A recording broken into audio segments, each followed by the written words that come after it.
उपचुनाव में मंच पर उपस्थित प्रदेश सरकार में मंत्रिमंडल के मेरे सहयोगी, प्रदेश के गन्ना मंत्री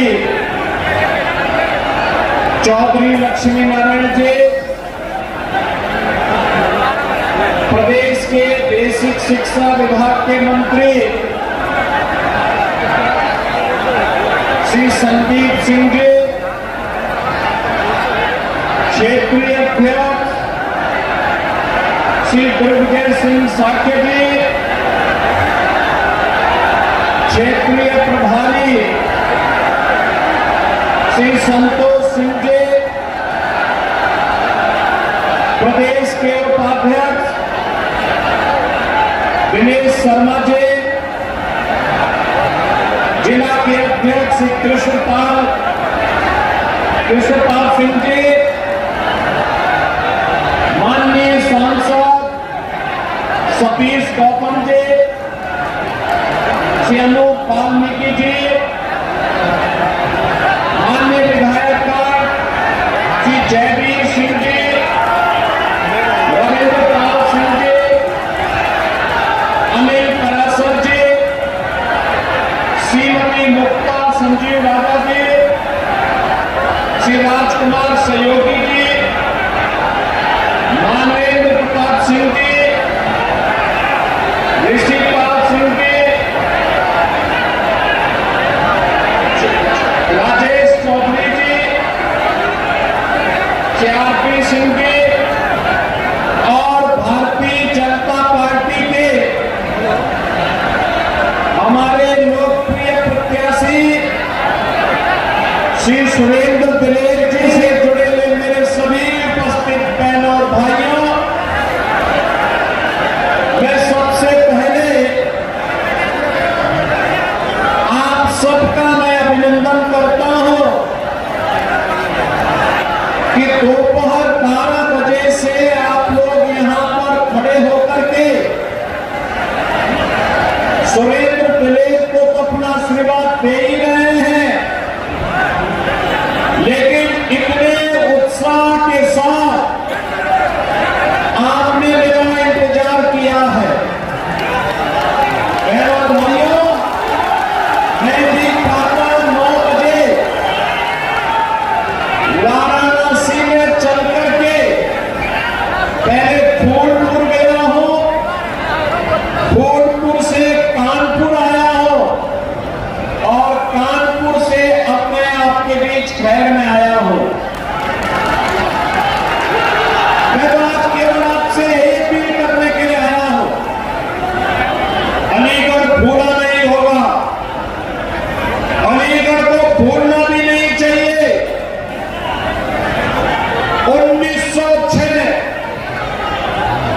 1906 यही अलीगढ़ है जब यहां पर भारत के विभाजन की नींव रखने वाली मुस्लिम लीग की स्थापना इसी अलीगढ़ में हुई थी। अलीगढ़ में उनकी चलने नहीं थी, लेकिन देश को सांप्रदायिक आधार पर बांटने के उनके मंसूबे सफल हो गए। याद रखना, मुस्लिम लीग की स्थापना कराची में नहीं हुई, इस्लामाबाद में नहीं हुई, ढाका में नहीं हुई, उसकी स्थापना इसी अलीगढ़ में हुई थी। वे खतरनाक मंसूबे अभी भी समाप्त नहीं हुए और इसीलिए मैं आया हूं। उस समय जो काम समाज को बांटने का, उस समय जो विभाजन की खाई समाज को बांटने का मुस्लिम लीग कर रही थी, वही कार्य तो आज समाजवादी पार्टी आपके बीच में कर रही है। देश का दुर्भाग्यपूर्ण 1947 में विभाजन हुआ, लाखों निर्दोष नागरिक काटे गए, लेकिन सत्ता में ऐश करने वाले अपनी राष्ट्र साठगांठ के साथ सत्ता को अपनी पनौती बना करके आज भी जनभावनाओं के साथ खिलवाड़ करने में लगे हैं। बहनों और भाइयों, मुझे कहने में कोई बुरेगी नहीं। जरा एक और आराम से सब मुबारक मौजूद है, अकबर के मुबारक मौजूद है।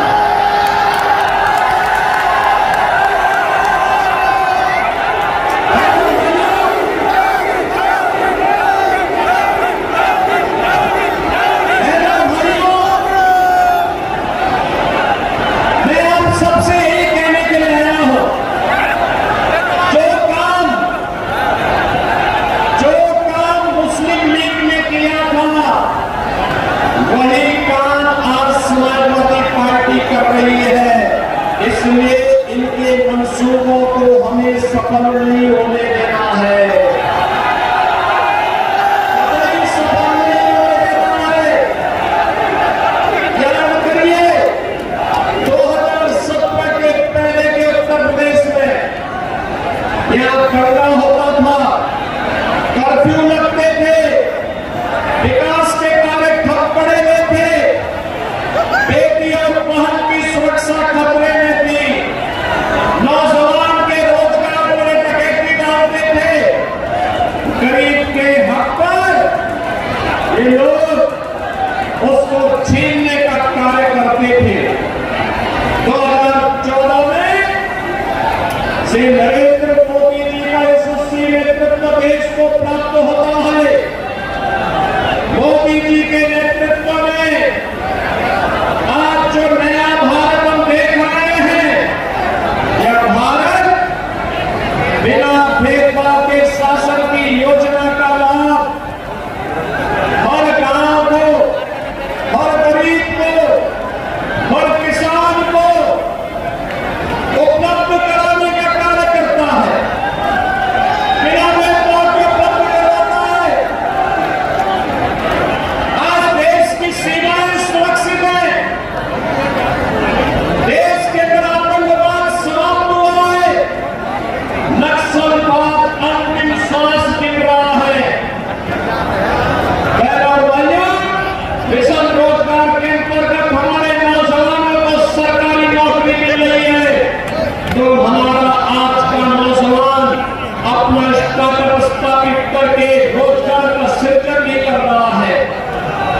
बहनों भाइयों, ये नया भारत है, highway, railway, rapid rail, airport ये तो बना ही रहा है। साथ साथ हर घर नल की योजना से लेकर के सेंट्रल और स्टेट यूनिवर्सिटी के निर्माण से लेकर के वन डिस्ट्रिक्ट और मेडिकल कॉलेज का निर्माण, एक्सप्रेसवे, फिल्म सिटी, और ये क्षेत्र तो आप देखना कुछ ही दिनों के अंदर इस क्षेत्र का दाम, इसकी वैल्यू दिल्ली से ज्यादा होने वाली है। अभी जेवर के इंटरनेशनल एयरपोर्ट को चालू होने दीजिए, फिल्म सिटी को बनने दीजिए, टॉय सिटी बनने दीजिए, सर्वाधिक लाभ तो आप ही को होना है। और इसीलिए मैं कहने के लिए आया हूं, एक और विकास है, गरीब कल्याणकारी योजनाओं में हर गरीब के लिए मकान की सुविधा, हर गरीब के लिए राशन की सुविधा, हर गरीब के लिए 5 लाख रुपए की स्वास्थ्य का कवर, हर गरीब के लिए उज्ज्वला योजना हो या फिर विद्युत के कनेक्शन की व्यवस्था, ये भी सबको सरकार दे रही है। नौजवान के लिए रोजगार भी दे रही है, तो विकास भी है, गरीब कल्याण भी है और विरासत का सम्मान भी। बहनों भाइयों, मैं पूछना चाहता हूं, कांग्रेस रही हो या समाजवादी पार्टी की सरकारें, ये विकास भी नहीं कर पा सकती थी, ये गरीबों का भी कल्याण नहीं की, युवाओं को नौकरी देने में भी डकैती डालती थी। गरीब के हक पर भी स्वयं डकैती इनके लोग डालते थे। और तो बेटी भी सुरक्षित नहीं थी, व्यापारी भी सुरक्षित नहीं था। बहनों और भाइयों, मैं तो केवल आपसे एक ही करने के लिए आया हूं। ये न गरीबों का कल्याण कर सकते हैं, न विकास का कार्य ला सकते हैं, और नहीं विरासत का सम्मान ही कर सकते। अयोध्या के लिए 500 वर्षों में इंतजार क्यों करना पड़ा? आज अयोध्या में भगवान राम का भव्य मंदिर का निर्माण हो गया, तब हो पाया है जब डबल इंजन की भाजपा की सरकार थी।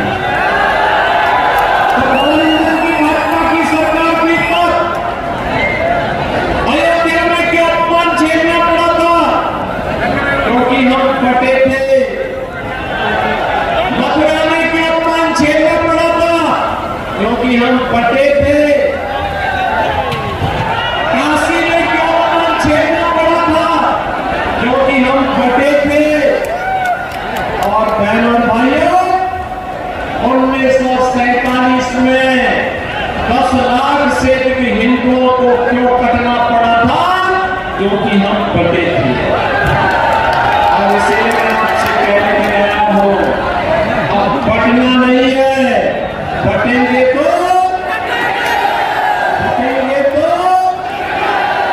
बटना नहीं है। अब तो एक रहेंगे, एक रहेंगे। और इसीलिए आपका आह्वान करने के लिए आया हूं। विकास और सुरक्षा हमारी गारंटी, विकास और सुरक्षा हमारी गारंटी, गरीब कल्याणकारी योजनाओं की हमारी गारंटी। लेकिन समाज को बांटने वाले तत्वों से सावधान रहते हुए विकसित भारत की परिकल्पना के लिए जो कार्य हो रहा है, राजा महेंद्र प्रताप सिंह जी के नाम पर अलीगढ़ में विश्वविद्यालय का निर्माण, या फिर पाकिस्तान की रूह कंपाने के लिए आपके अलीगढ़ में एक डिफेंस कॉरिडोर का निर्माण, ये सभी को है, ये सभी को आज अपने हो रहा है। यहां का नौजवान जब अब सीमा पर जाएगा, वह भी कहेगा कि ये तोप तो मेरे अलीगढ़ में बनी है। और अलीगढ़ की तोप जब सीमा पर थका पर एक साथ दुश्मन की तरफ अपनी मार करते हुए गरजेगी, तो पाकिस्तान की रूहें काम जाएंगी। भारतीय जनता पार्टी और आरएलडी ने अपने प्रत्याशी के रूप में इस उपचुनाव में से सुरेंद्र दिलेर को आपके सामने दिया है। बहनों भाइयों, से सुरेंद्र दिलेर, इनके दादा स्वर्गीय श्री किशन लाल दिलेर यहां से कई बार सांसद, कितनी सज्जनता की प्रतिमूर्ति थी, सज्जनता की प्रतिमूर्ति थी। ईमानदारी के साथ जनता के प्रत्येक के सुख दुख में सहभागी होने का कार्य करते थे। सबके सामने सबको सम्मान देते थे। और इनके स्वर्गीय पिता श्री राजवीर सिंह दिलेर, मेरे साथ तो दोनों लोग सांसद थे। या मेरा सौभाग्य है कि मुझे दोनों के समय में सांसद रहने का अवसर प्राप्त हुआ। वह भी सांसद, विधायक भी थे और सांसद भी थे। और इसलिए बहनों और भाइयों, एक और अपने संस्कारों के साथ भारतीय जनता पार्टी के मूल्यों और मुद्दों के साथ जुड़े हुए सुरेंद्र दिलेर हैं। और दूसरी तरफ पूर्व विधायक स्वर्गीय मलखान सिंह के हत्यारों को संरक्षण देने वाले लोग हैं। याद रखना, अपराधियों को कभी मत आगे बढ़ने देना, कभी मत आगे बढ़ने देना। ये अपराधी और माफिया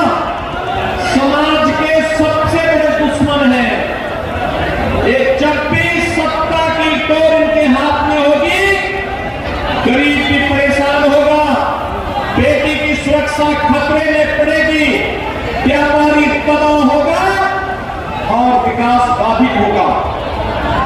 इन अपराधियों की जगह तो जेल होनी चाहिए या फिर अपराधियों की जगह जहन्नुम होनी चाहिए। और इसीलिए मैं आपसे आह्वान करने के लिए आया हूं, सुरेंद्र दिलीप को कमल चुनाव चिन्ह पर चुनाव जिता के भेजना है। विजयी बना के भेजेंगे, बना के भेजेंगे। पीछे के लोग पीछे पीछे पीछे क्यों पीछे के हाथ खड़े नहीं हैं? पीछे सभी लोगों से मेरे आशीर्वाद दीजिए। सभी लोग कहेंगे, सभी लोग सहमत हैं, सभी लोग सहमत हैं। सुरेंद्र दिलीप को अपना आशीर्वाद देंगे। 20 नवंबर को पहला काम होना चाहिए मतदान, और फिर तो इन्हें विजयी बना के भेजेंगे। मैं स्वस्थ होकर के जाऊं, मैं प्रधानमंत्री मोदी जी को बताता